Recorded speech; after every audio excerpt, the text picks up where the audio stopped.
now hand over the proceedings to our moderator for the first panel. Sumit sir, over to you. Okay. 31st of December, 3:59 p.m., I received a call from Vikas, VG. And he asked me a very simple question. What are your plans for the next quarter? I believe in planning and I had my list ready. I said, I'll visit you in Calcutta, I'll do a new client training in Nigeria, and I'll complete my psychodrama certification. And then he asked me a difficult question. Is this in alignment with your 2030 vision?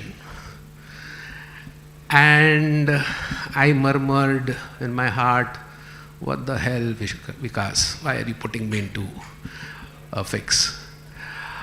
I am a person who usually changes my plan as per new ideas, as per something, opportunities that come up. And I just said, Vikas, I'll let you know. And I disconnected the call.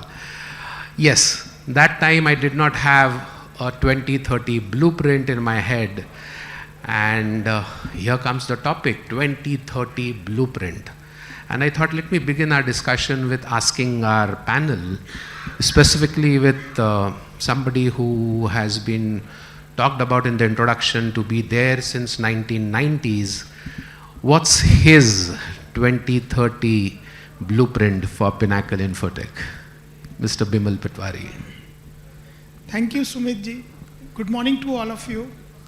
First of all, thanks Vikas for organizing this kind of workshop, a much needed workshop in our ecosystem in Kolkata. So really, let's give him a big hand for organizing this. So Sumit ji, I am in my 5th orbit now. I started in 91. So when you launch a space vehicle to, let's say, moon, it's not that it straight away goes and lands up at moon. It goes through orbits and orbits and orbits. So first it stabilizes in one orbit, then it goes to the second orbit. Even when you scale to Mount Everest, you just don't go up to the Everest. There are various padaos where you relax, prepare for the next orbit. So I think our story has been something similar to that. So we started with an orbit way back in 91, and I can see distinct orbits, when you stabilize, when you become comfortable, then an entrepreneur becomes uncomfortable. If everything goes well, then you pinch yourself that something is wrong, you are so comfortable, what's happening? So, plus it's a demand of the time. You can't, on a treadmill, you can't stand still. You have to run with the treadmill.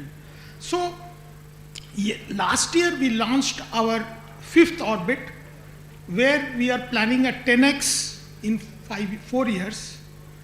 And it's not the 10x that is more important. It's changing with the times. It's changing with the industry requirement. It's changing with the customer requirements. So we realized that last year, and we are well way on that, and we are already working on that. Thank you. From orbits, and an important part, 10x in 4 years. That deserves a good round of applause for a global BM leader from Durgapur. And moving to the director of Lumino, Mr. Jay. So Jay, what's your 2030 blueprint for business scale to going across multiple geographies, maybe continents? Yeah, hi everyone. So in terms of our 2030 blueprint, so in terms of our 2030 blueprint, so every year we have a town hall meeting at our company, and last year we had, and we planned to 5x our revenue in the next 4 years. So that is our aim. But apart from just top line, I think what we focus on is how do we create sustainable impact and also grow across geographies. Like currently we work across almost 12 states in India, and now slowly we started exports even to the US. So with the current trade deal that has happened, we're very optimistic about that. So we want to create an impact across boundaries and expand our reach across to Africa, US, and other European countries. Awesome. 5x and multiple more countries, maybe continents. Yes. So we heard two business people talk about 2030. Mr. Debrito was saying you must be listening to many blueprints in your work and lot of growth strategies and lot of mergers, acquisitions, IPOs. What are your thoughts? When is the time for a person to change his orbit, like what Mr. Patwari said? Thanks, Sumiji, first of all, for this question, and thanks to everybody. So good morning to everybody, and Vikas Goyal for helping me to come over here. I think from our side, as a professional in the capital markets, we always have to be positive, first of all, despite all this market volatility, because for us, that's a bread and butter. So I cannot change that. And obviously, every company, when it says that they have a 2030, 28 vision of 3 times, 4 times, I love that. Because for us, that means the company requires capital at a certain moment of time. From our side, I've been saying capital markets, it's been rocking actually after COVID, I would say, because in COVID, everything was under VC. There was no road shows, everything was VC. And I'll tell you a classical example, like Paradip Phosphate. It's a company in Odisha, Paradip facility, and we were doing the public issue. And we were supposed to do a site visit, by the way, the bankers and lawyers. You can't say that just you saw the company and the promoters and you feel happy to market it in the public. We did everything in a golf cart. A VC call with the managing partner of the plant was showing the golf cart, the raw material, inventory, the factory, and we visit the first facility in the morning, Paradip, and the second facility in Goa in the second half. So those were the days. But I think from our side, 2030, I would say very clearly that last year we had 1.9 lakh crores. And I'm very sure every company now, and I'm seeing that in the last 2 years, 20-year-old companies are 53% of the capital raised. Which means what? Which means we expect that the startups and everybody, and even the second generation like Jay, would definitely come to the markets. Because that's why we see there's a capital growth. Because now everything is clear, GST, complexities, e-bill, logistics, everything is clear now. It's just the growth and obviously the markets. So I would think in 2030 from capital markets, I would probably see nearly 2 lakh crores raised last year. I would see probably 5 lakh crores system. So I think that's a big jump. But I think we have to, and I'm very sure that a lot of companies are growing together and requires capital. I see that's a vision for, at least for professionals like us. Thanks. Thank you. 2 lakh to 5 lakh and capital market growing. All positive signs still now, right? Let me get somebody virtual here. My virtual panelist, Mr. Vikrant, if you can hear me, your time has come. Yeah. Thank you. And I hope my audio is clear as well. Yes, we can hear you. And that's what COVID did to us to get people virtually in. Today we are having a hybrid conference. Isn't that very wonderful? And Vikrant, what are your views about angel investing in the startup ecosystem in India as compared to US? Like how many lakh crore dollars are we talking about, or something else? So, thank you first of all for accepting me to attend this virtually and share my views. I know because I was supposed to be in Calcutta, couldn't join, and you were gracious enough to still pull me in through the video. So my apologies for all the participants in the room that you have to still see me on the screen. But I hope my inputs are meaningful to support what other co-panelists would share. And I'm glad that we have quite a diversity sitting here in terms of segments that they represent. So in the venture capital investments, we started as early stage venture capital firm, initially getting angel investors to join and invest via the angel network route. And last 5 years, we have been running an angel fund, which is the Cat 1 AIF category type, which accepts early stage investors. Interestingly, in the last 4 months, due to regulatory definition changing, interestingly, the angel fund investors are supposed to be the most sophisticated one as compared to Cat 2 and Cat 3 investors, where you could come with any net worth and assets, whereas in angel fund, Cat 1 fund, you are supposed to have an accredited investor status, and a 7.5 crore rupees worth of net worth and a 2 crore rupees worth of annual income. So we are basically talking about regulator expecting angel fund investors to be the most sophisticated ones. It obviously comes with its own associated risk and reward ecosystem. So they expect anybody to have decent capital to take those larger risks and hence should have a higher appreciation of how risk reward equation works in this. I won't do comparison with the US market. US market has been struggling with the sophisticated or accredited investor status definition for several years. Having said that, our investment in this early stage innovation ecosystem has been rapidly increasing. Other than the last couple of years of global geopolitical uncertainties, we have been seeing decent level of growth. Our own portfolio have been doing phenomenally well. We have about 75 investments in these companies.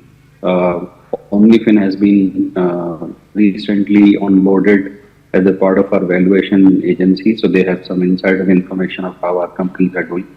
And that's why in the introduction you would have seen some of these companies were also mentioned to be IPO ready.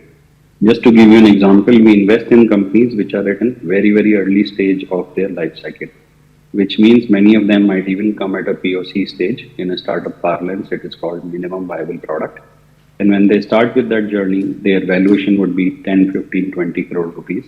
And when they grow from that stage where they become 500 crore, 2000 crore company, we have added value on the way, right? And that's where many of the co-panelists would either be supporting those companies to go through that journey, or the ecosystem partners in capital market would help these companies also become larger to raise more institutional capital as well as retail investors capital.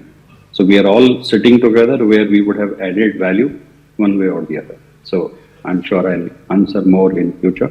But if I've not, I'm sorry if I've disappointed you by not giving you billions of dollars of numbers. Thank you, Vikrant. And it's okay if you don't come to numbers now, we'll get you into talking numbers very soon. Sure. Oh, so coming to the last but not the least, the only female panelist, Ms. Swati Delia. You work with companies across industries. Yes. What is that one shift that you're most excited that 2030 would have in your work and your clients' work? I think with my experience of assurance and audit and the clients I deal with, I think digitalization and AI. I think that's the need of the hour, and today everybody is in the AI race, and who is not is going to be left behind. So I think we also have, as PwC, I'm part of PwC, we also have a 2030 vision in which we categorically focus on tripling our numbers by 2030, which is essentially by expanding across the offices and the people. And how we are going to do it is definitely we are going to embed digitalization, innovation and AI as part of our professional service strategy. So I think for me, Vision 2030 is more about AI as well as sustainable, profitable growth. Yeah, thanks.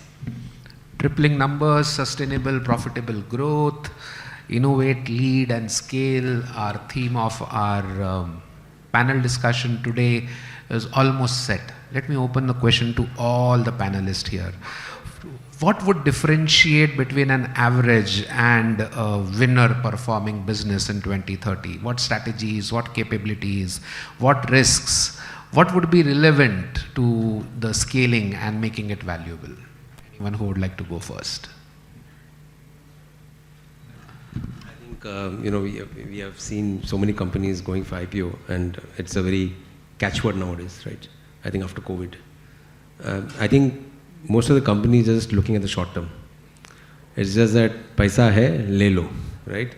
Value baad mein chodo, at least in the SME. I don't know, main board is far, but I would say much more better, because in terms of institutionalizing, governance, readiness, they're far better, and they have to be better if they want to get institutional investors, because they have wide variety of choices in terms of investing. I think when you're looking at 2030, obviously what Shweta mentioned, digitalization, AI, and each industry it will penetrate. It's a matter of time. I did R.K. Swamy, and it's a very traditional 50 years old IPO. It's the first Indian company, advertising company to get listed, because most have been cannibalized by global agencies like WPP, Publicis and all the stuff, Omnicom. What happens is over there also they're facing the pressure is that AI will kill the, in terms of the content to be prepared, right? So I think over here, what is very clear is whichever company is there in whichever industry, they have to be prepared for VUCA. I mean, VUCA, we're talking about variability, uncertainty. So this is very clear that if you're not able to adapt, obviously the management should be there in terms of taking those measures, proactive measures. Those are very, very clear, and one should perceive, because now everything is well connected.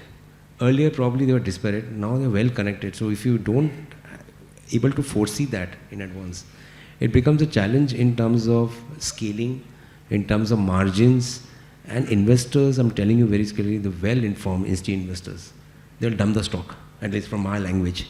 They will not look at the next winner who is coming. So I think everybody has to be on the toes now. I mean, geopolitics is always killing in terms of market valuations, and that will continue, I'm very sure, till at least 28. This gentleman is there. The other thing is, obviously the technologies which is embedding and going into every sector, that also people have to do it. I think these are a couple of things. I'm very sure my other panel speakers can add some value. Yeah. Thank you. Very good question, Sumit ji. So, I think there are 4 things which will differentiate between a successful company and an average company in 2030. The first and the foremost is the companies who can read what will 2030 look like. What would be the way industry will work, customers will behave, society will be there, technology will be there. So when we started working on the blueprint last year, we realized the business which is giving 80% of revenue to us today will give us only 20% in 2030. It's very clear, it's written on the wall. Those who don't read it will be in trouble. So this is what technology is going to do. So what next? What are the new projectiles you need to fire? Again, not unrelated, but related. Because whenever there is a disruption, the new opportunities emerge. So you should be very clear. So we decided that, okay, 2030 will look like this. We'll have 4 buckets, and each of the bucket, today the percentages are totally different, and it will become totally different. What is giving me 5% now will probably give me 40% in 2030. So we clearly sat down and laid out a vision that, in 2030 what it will be look like. Maybe we are wrong. Maybe again there will be major disruptions going down in 2 years. But then again we need to adjust our sail. When you are moving in a boat, so you have to adjust your sail according to the wind. The second thing that I think you need is the team. See, your people today with the automation, see, those who are just number crunchers or Excel makers or things who not creative or use the brain, you will be a loser with lots of people like that. So you need a different breed of people. You need agile people. You need people who are willing to change with technology, who are willing to adopt technology, who are willing to adjust the sail. So that is number 2.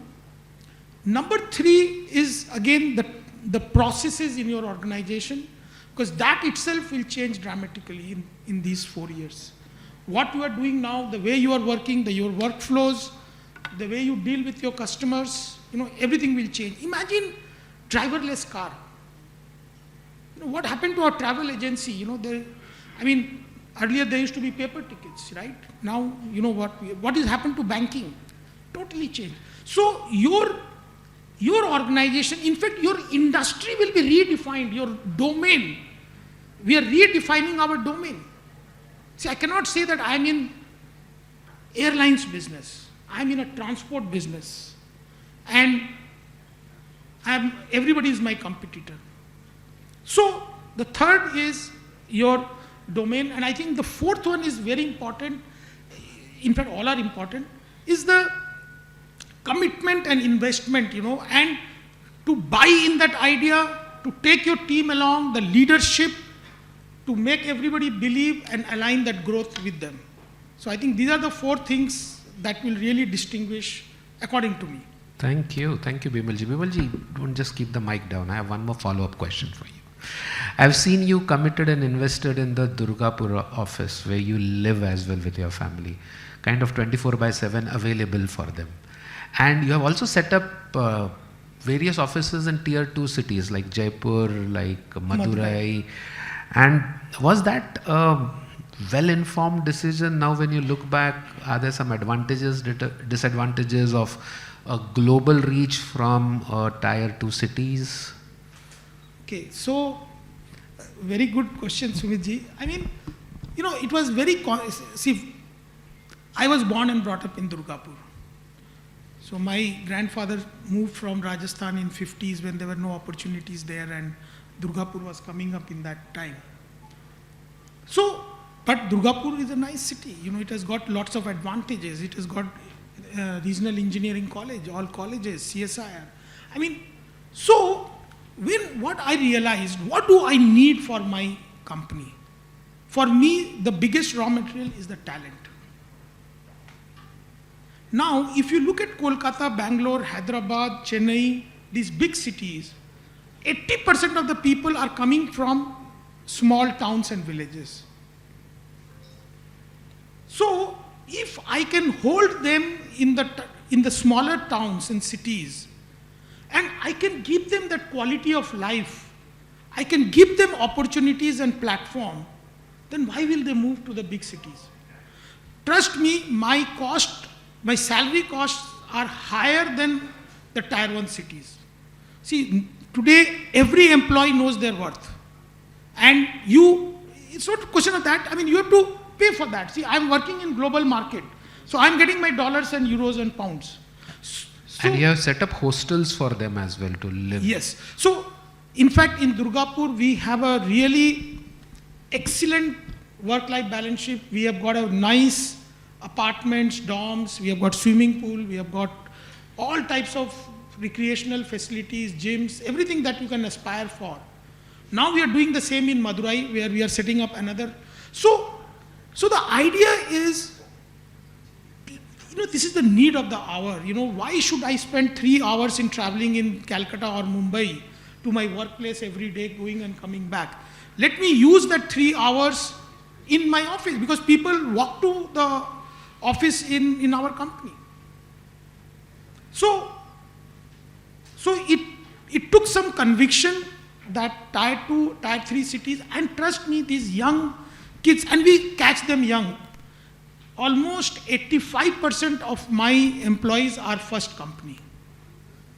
And almost probably 90% of them come from small towns, villages with father, parents, coming from very middle class, lower middle class background. So I believe what you need is to give them a platform and train them. So the secret sauce is enabling your people, training them, and giving them the tools with which they can do anything in the world. Thank you, Bimalji. From setting up hostels for their team and recreational things to looking at business that 80% of my business will go away and I'll have to acquire new businesses. That's another important conviction to have to say. On similar lines, Jayji, you have expanded your business in multiple continents. And how has been your experience in attracting talent for a company which we say is Howrah based? Right. So, like our manufacturing facilities are based in Howrah, but we are headquartered in Kolkata. So, Kolkata being the eastern hub of India, it helps us attract talent across the eastern and northeastern parts of India. And in terms of, since we do not want to be limited in geography, in terms of talent acquisition, because especially in our industry, a lot of the talent is in the north and western region. So that's why we even have an office in Delhi, so that we can attract talent and kind of, because today people are the key growth drivers of any organization. So it's important to be flexible and adapt and give them the facilities and also value their systems. So awesome. And apart from people, are there any strategic principles and management principles that you learned in your global education background which you have brought in to your business here in India? So I think from my education background, I think the biggest thing that I've learned is that the need for clear data visibility and transparency. There's importance of having KPI tracking, performance mechanisms, structured reporting. So bringing that back was very important, as that helped us create systems to grow the organization and to reach a certain scale, because ultimately for any organization to grow, it needs a repeatable, adaptable system which should not be people centric. It has to be something that even if I am not there, it's able to function without it. So to create SOPs and where every process can be repeated. Wonderful. Thank you. So growth strategy is scaling up, and then when we look at the other side of the table where we have Swati, Vikrant, Debroto, do you see a gap between companies, how they report values and how they really create value? Is there something which should be done, which board should be aware of, and they just shouldn't put up a facade? They should really have content and just not shape. Yes, so I think I'm very excited to answer this because I am from that audit assurance background and I deal with numbers and financial statements on my day-to-day basis.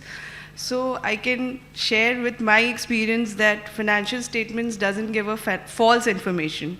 But to put it differently, I can say that they doesn't even give the real picture. So today I think investors are very conscious and they are just not looking for profitability, which essentially is a short-term focus for management, be it in terms of their EBITDA, revenue, or profit margins. But I think the true value lies in what is their long-term strategy and vision. And I think globally investors are today looking for and are very conscious of the choices they are making in terms of whether, if at all, the value engine is driven by their R&D facilities, innovation centers, what are their risk governance, what are their control mitigating strategies, etc. So I think today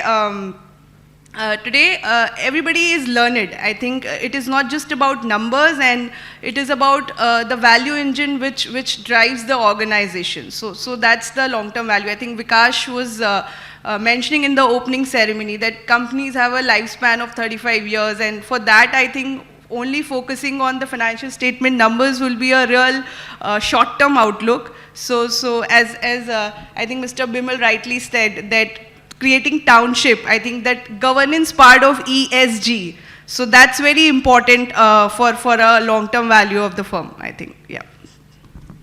Thank you. The R&D engine, the governing part of the ESG. Yeah. Environmental, social and governance. Thank you. Would you like to add something, Debrotoji, Vikrant? So basically, obviously, when you're talking about companies going public and then value creation is very short term, I would say. I think the value creation comes much more in terms of the governance, trust. Obviously SEBI is a sort of a, I would say, instructor or a principal who will always tighten the rules, and one has to follow those guidelines. But independent directors of the board and the trust and the governance, these values, perception of the company changes because of that, and not because of only numbers which are short-term and margins.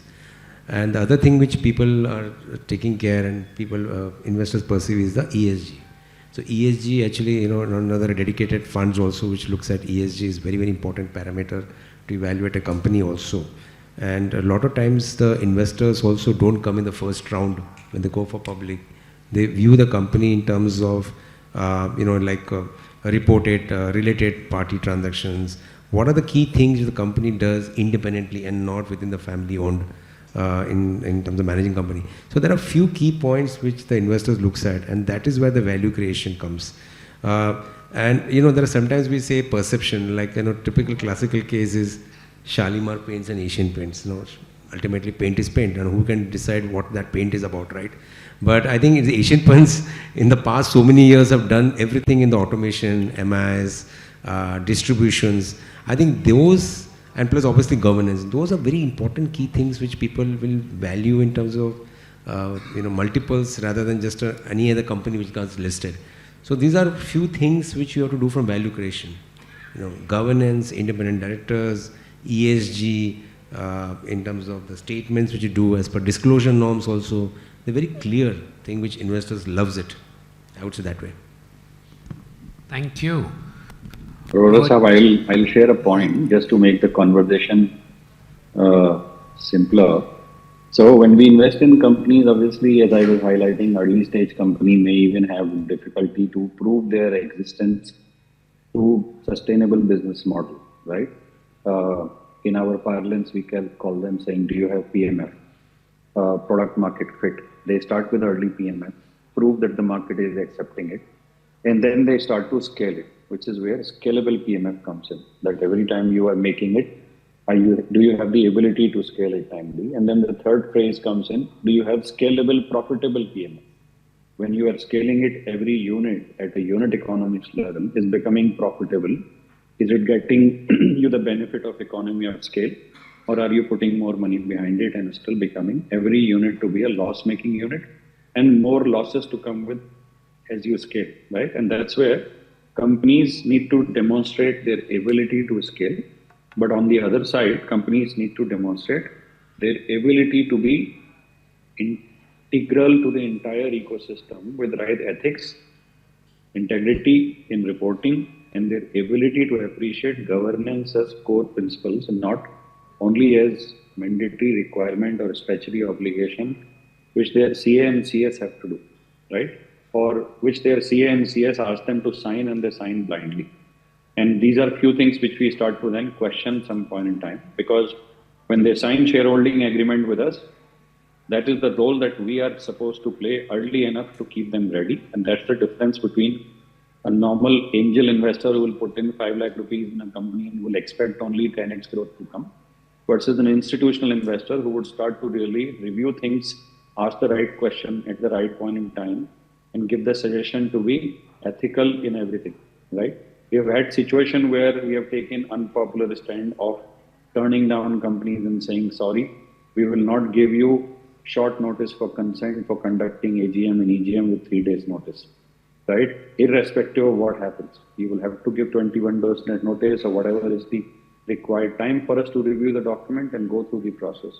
Similarly, we have had situation where we have asked them saying, have you looked at what you have signed in SHA and have you shared the information which are on the reserve matter? Basis which we are able to start giving you inputs and asking you the right question. These are tough things to do. And in the scheme of things, when we were using many larger jargons, these were the realistic conversation which early stage founders needs to do. And if we do them at the right stage, the discussions at the IPO levels are not about companies doing things without right intents. Not an easy conversation to have with early founders who would tell you saying my first focus is to build product and not focus on financial statements to have right information. But I think that's the way culture gets built. Thank you, Vikrant.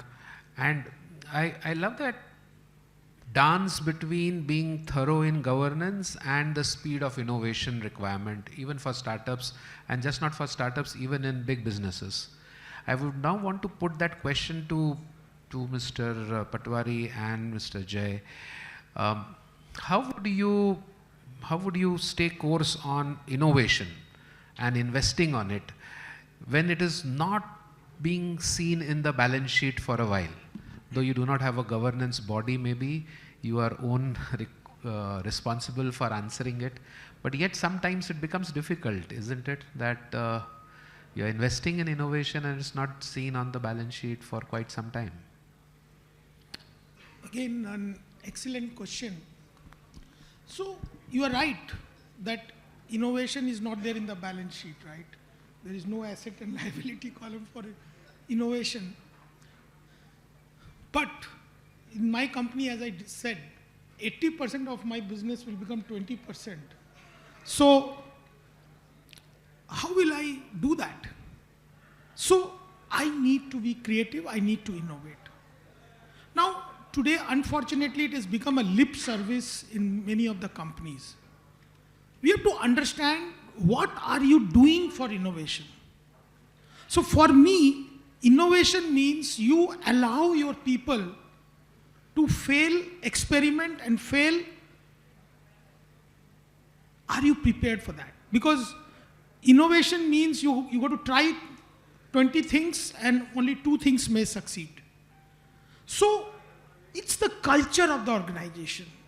Are you telling them every day, can you do this more efficiently? Can you find an alternate way? Can you do it more effectively? Are you having a dedicated team? You know, in our organization, we have a team of around 40 people who are basically the center of excellence. And we have a wish list. We are around 5,000 people. So everybody gives a wish list to them that I want my 10 mouse clicks to be converted to 1 mouse click. And the best wish list gets rewarded. So maybe that wish list cannot be done now, but that's how we reached moon. Imagine, you know, we reached moon. So, and we came back. So, in an organization, if you have to really evolve, see what Google has done, what Amazon has done, they've totally changed their business models. So, I think if you truly believe in innovation, if you build a culture in the organization, that is going to make an impact. You don't have to show to the world.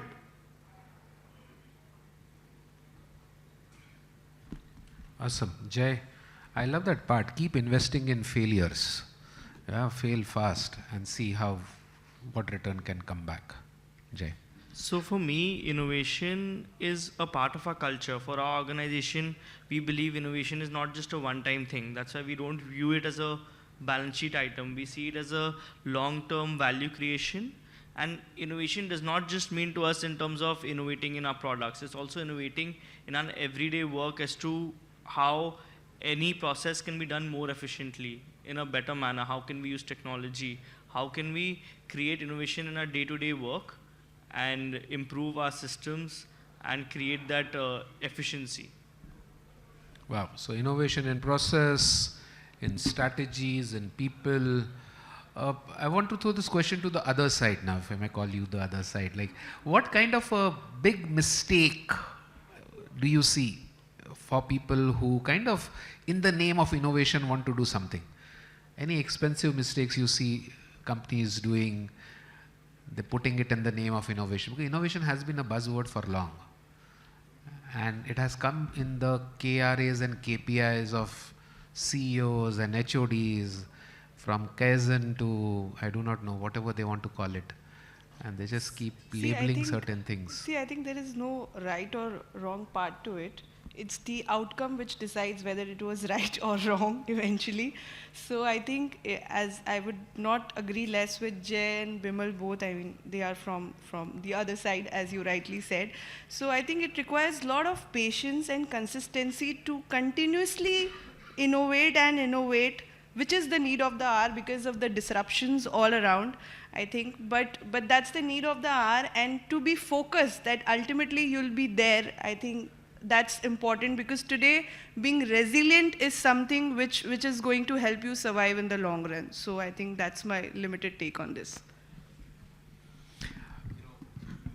Outside capital markets or investors, I mean, obviously it's an intangible. It's not there in the balance sheet, that's for clear. But it is in various forms of, the company's initiatives, which translates in terms of new products, margins are better.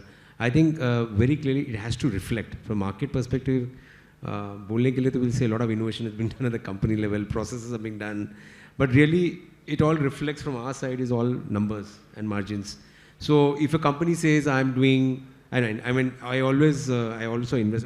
earlier 3M. So 3M as a company, if you remember in the school days or maybe college days, 30% of the sales should come from new products. It's been there consistently for maybe 20, 30 years. So obviously if you see those companies at 70, 80 times multiples, always been, because people know that people have been doing day in, day out,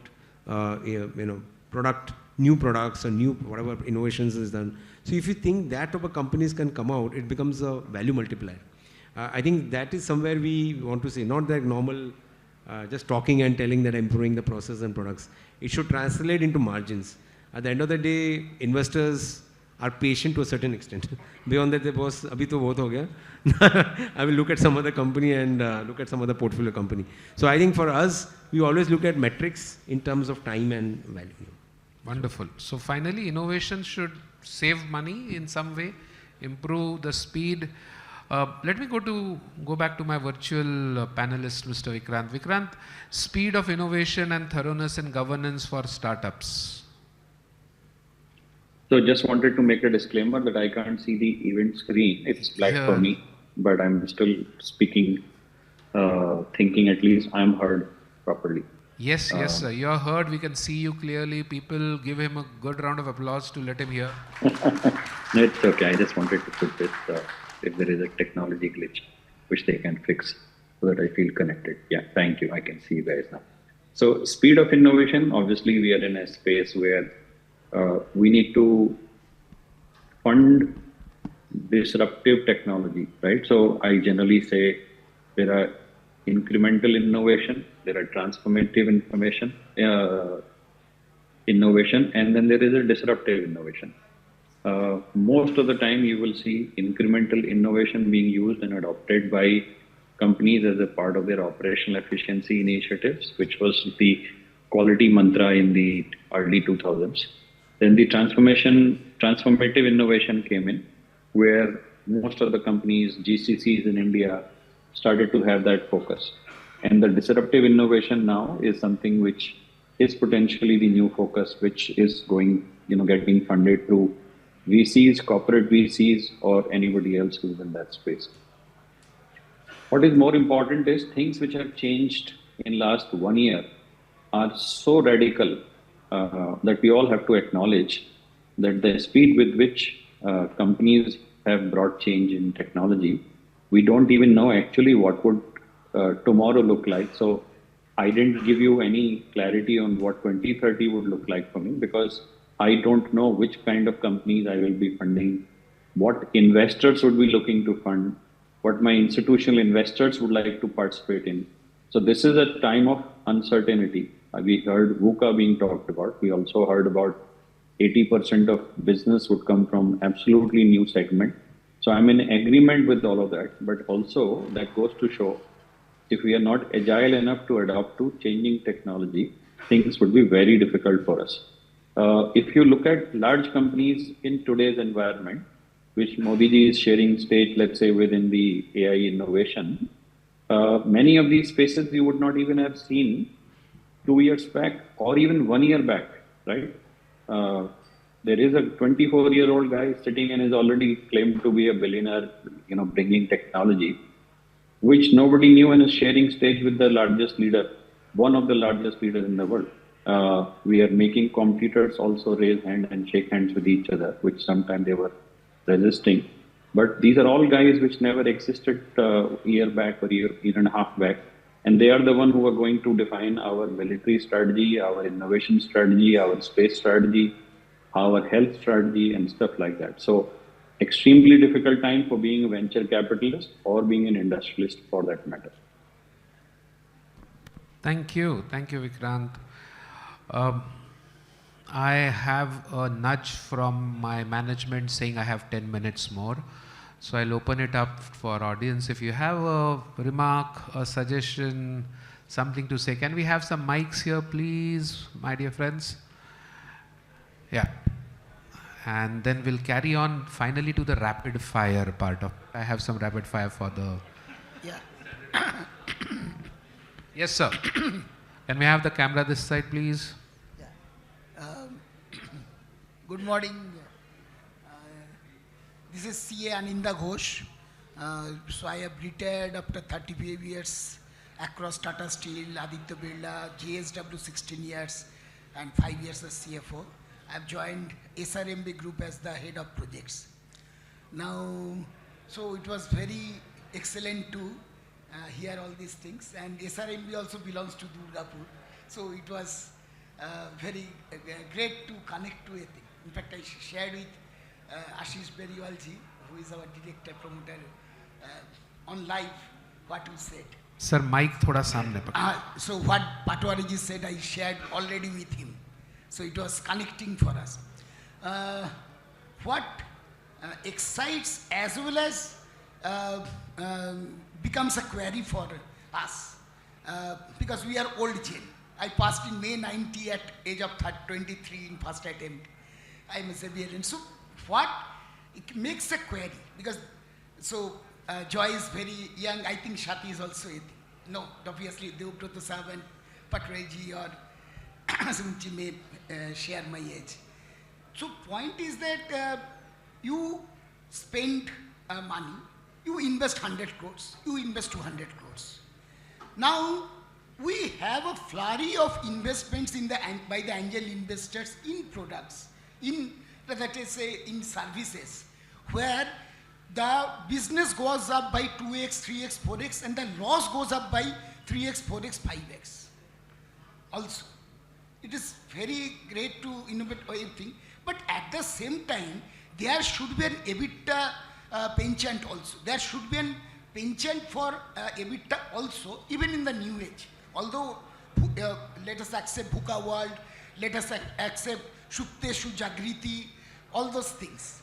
Like, but point is that otherwise, at the end of that, at the day, it will be Shupteshu no Jagriti. So, ma'am, you can understand what I mean. So, so that's the catch term of ICI. True. Point is that Shupteshu Jagriti, that is the ICI catchword. So, my question is that at the end of the day, after 3 years, 4 years, 5 years, you have to have a payback. So you can say, no, I don't want payback in 2 years. You may have a payback penchant for 3 years, 4 years, 5 years. You see, like solar parks, these are the new thing, solar parks and the round-the-clock energy, RTC energy. There are many states. Let's forget West Bengal. So they have the open access policy and they're bringing it. Average return on investment, if you say payback, is 7 years onwards, average. So it is the highest thing, it is the go of the day, but again, and nobody knows even in 7 years whether it is a real payback or not. It may be 10 years. Awesome, yeah. Important point. So whether that should be a thing also, we have so many valuations. Valuations, again, I talked to Shandip Dev. He said that he has talked to SEBI chairperson that there should be one set who will give the valuation, one set who will audit the valuation. Okay. So, Shandip, I think you know Shandip Dev. Yes, He's a good friend of mine. So that should be a thing. My question is that the valuations and the business growths, business multipliers, which are maybe MX, 10x, 20x, but without the corresponding any percentage of into profit. With the ethic and the angel investor will go out, first level investor, they will go out, second level. So this will go on. Yeah. So as advisors, as auditors, this question is, do you define some timeline for the innovation to be seen in the balance sheet? 5 years, 7 years? Do you have any thumb rules? Hey, it's not innovation. I think he's talking about the payback and whatever. I think, and probably Vikrant can tell because he's from the starting angel stage.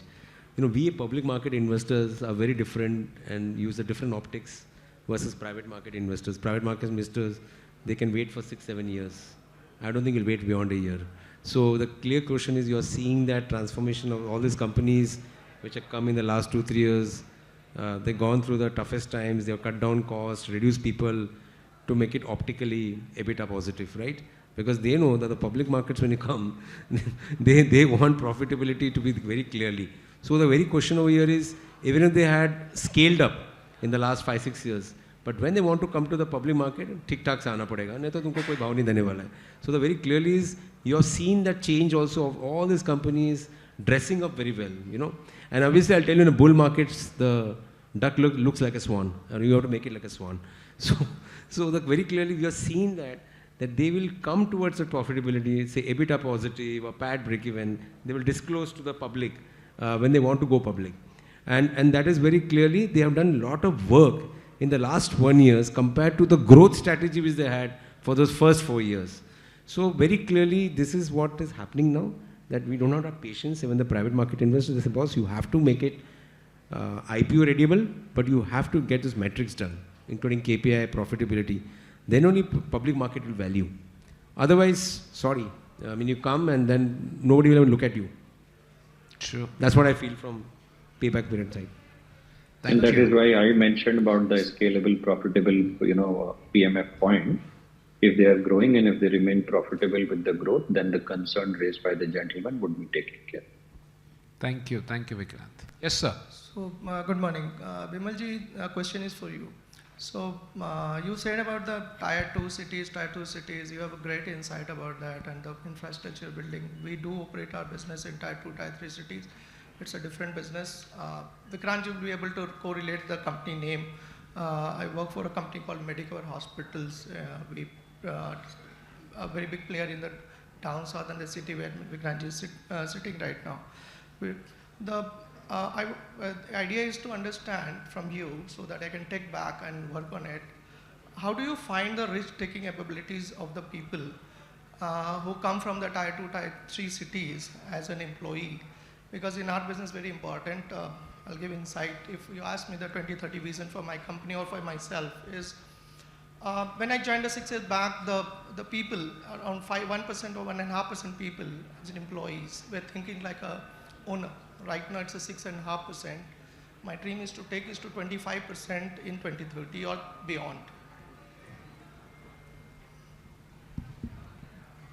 So, let me try to understand your question. So, you are saying that how do you hold people in tier 2 cities? Is that what you are saying? Yes. Precisely, I try to understand their psyche about the risk-taking capabilities. When people took as a comparison who come from the tier 1 cities like Mumbai, Kolkata, Hyderabad or Chennai or Delhi, and the people who come down from the other cities, their psyche about taking a risk-taking capability as an owner or as an enterprise, what they think about it, I find them a little bit lower side on the taking the risk or kind of things or being aggressive. Yeah, of course, you are right. Tier 2 cities obviously don't have that ecosystem for people to take that risk, right? In tier 1 city, you'll get a lot of mentors, advisors, the whole ecosystem is there, right? You won't get Swati in Durgapur, right? So you'll have to come to Kolkata to get her expertise, So that's true. But then there are many advantages of tier 2 city, right? As I said earlier, because our people have moved from tier 2 and tier 3 to tier 1, right? In Kolkata today or in Bombay today or any other big city, people have come from there. So if you can create an ecosystem in that city, see what people are looking. See, from Durgapur, we are global leaders, number 1. So if Google starts again from, say, Durgapur, I'm just saying, or a small city, and they can, Vembu, Mr. Zoho is the classic example, in fact. The best example, I consider him much better than TCS and Infosys. The number of products he has created, the value that he has created, on all from small cities. So I don't see absolutely any risk. See, whether again now we are opening an office in Bangalore also next month, because we also realize that we need certain type of people who will not come to tier 2 cities. So you have to balance it, but see, in any business, you don't need all of them to be Albert Einstein. You need certain 5 to 10% of thinkers, then coordinators, then, there are whole lot of strengths that you require in a team to be successful. So those thinkers, so you have to balance it. So I feel that if your raw material is talent, and today the tier 2 cities and tier 3 cities are having multiplexes, they've got all types of food. In Durgapur you can get Thai food, Mexican food, everything you can get. Yes, you cannot get probably what Bangalore's drinking pubs or things like that. Some people miss that, and I do lose 10 to 12% of people every year because they have a bigger life aspirations. So, okay. But then that 90% of the people are willing to be in the ship. Thank you. Thank you. I just want to add one thing. I think the important thing here is the agenda of inclusivity. I think as for an organization to grow, they need to be inclusive. You need diverse talents, diverse brain. So it's not about risk, it's more about having a diverse talent base, because people from different corners of the world will bring that diversity and that thought process.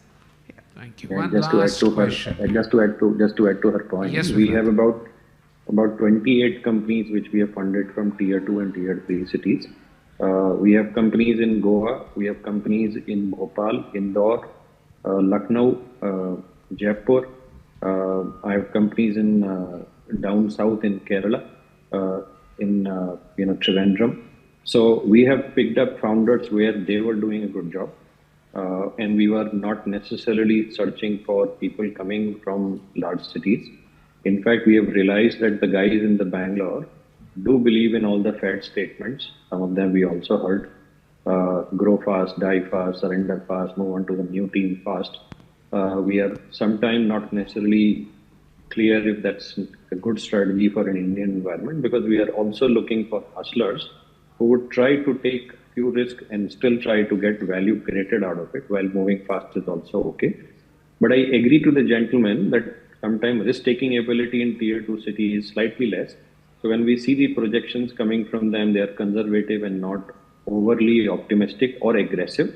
And that is the point which we need to work with them, saying take risk, put in more effort, scale more, and if we need to take risk from the VC's point of view also, we'll back you in. That does not happen because they don't see that aggression in the city, right? They have not seen the environment in that city. So their focus is on being profitable from day one, or at least being conservative from day one, rather than being overly aggressive from day one. As and when more opportunities would be shared with them, the environment will gradually change. Latest technology changes after COVID has seen supported that, but I think there is still some more way to go. Thank you. Thank you, Vikrant. One last question there. Still, this tier 2 town debate is obviously on the e-commerce and other tech. If you look at typical BFSI, it's always been Mumbai, right? For no doubt about it. But Jaipur is a very strong competitor to Mumbai in terms of NBFCs, obviously beyond AU Bank. Jaipur was nowhere in the scene. But you have 10 NBFCs, 10 to 12 NBFCs, finance. And that city has attracted a lot of people, talent. And this city, nobody even talks about it. In fact, I have not gone to Jaipur, that's a different story. What I'm saying is, it is giving a very tough competition to the NBFCs which are there across in Mumbai and other places.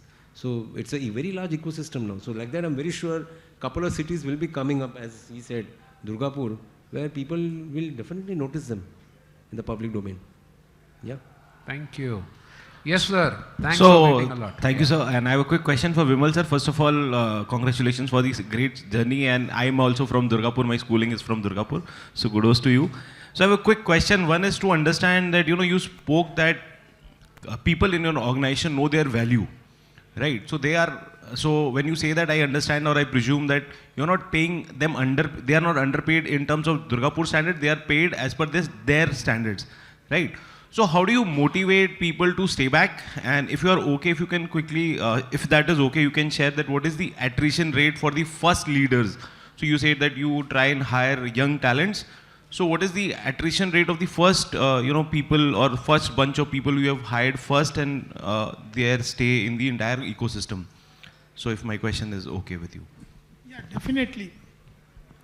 So, what has happened, and I think many of you would agree with me, our academia lives in a different world. What industry needs, मैं जब अपने accounts के लोगों के लिए questions पूछता हूँ, revenue expense and capital expense क्या होता है, MComs are not able to explain to me. So, anyway, you have to train them up. So my secret sauce is training. I enable them. For 6 months, their contribution to P&L is almost zero. So we are investing in them, and that's why I said 80 to 90% of people, it's first job for them. So they realize that value.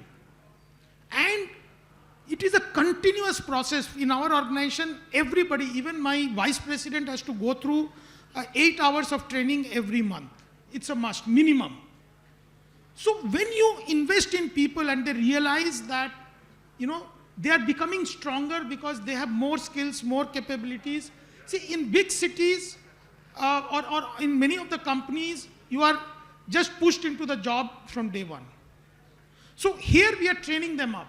So that's why they stick to us. They see their career growth. They see where they will be in 5 years, 10 years, 20 years of the time. So if you can show them the growth path, they would definitely stick with you. And definitely the Gen Z is really difficult. Sometimes I fail to understand them, including my children. They don't think of tomorrow. I'm training them, I'm, enabling them.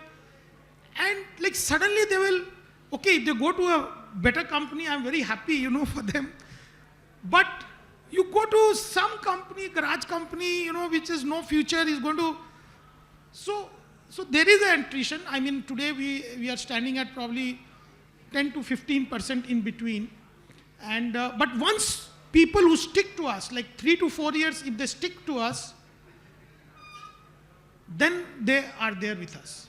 So what happens is after the training is over, then they start thinking in 2 years that, oh, I've learned it all, now I'm ready to go and do anything. So then such people, you can't stop it. And these people change 3 jobs in 2 years again, or 4 jobs in 2 years. We have traced their growth path, True. So you can't do anything with such mentality, Yeah, a CEO, a CHRO and a CFO were sitting together, and the CFO asked, if we train these people and they leave, then what's the ROI? The CHRO says, if we do not train them, then what do you think it would happen? Where would the ROI be? And thank you for that question, sir. So I have eaten up all time of my rapid fire. I'll just bring in one question for each one of the panelists here to answer. And I invite you to rank the 3 terms which we have in order, like innovation, leadership and scale. What would be the top? What would be the second? What would be the third? Let's begin with Vikrant. Vikrant, innovation, leadership, scale. Rank them in terms of order in your line of business. Innovation, scale, and leadership. Innovation, scale, and leadership. Thank you. Sir. First of all, leadership, innovation, and then scale. Leadership, innovation, then scale. Plus Mr. Patwari. +1. So leadership, innovation, scale. Ma'am. +2. Wow. Leadership, innovation, scale. Jay. Whoa. So leadership, innovation, scale goes 4-1 to Vikrant. Vikrant, you want to say something? You want to change your mind? No, that is why I'm in the venture capital space. Yes. That's very true. Thank you, Vikrant. Thank you, each one of you. And I want to thank each one of the members here. We have a lot of experience here in the audience. Cumulatively, more in the audience than whoever we hear on the stage. Thank you for being here. Thank you, each one of you, for being a part of this panel. Thank you.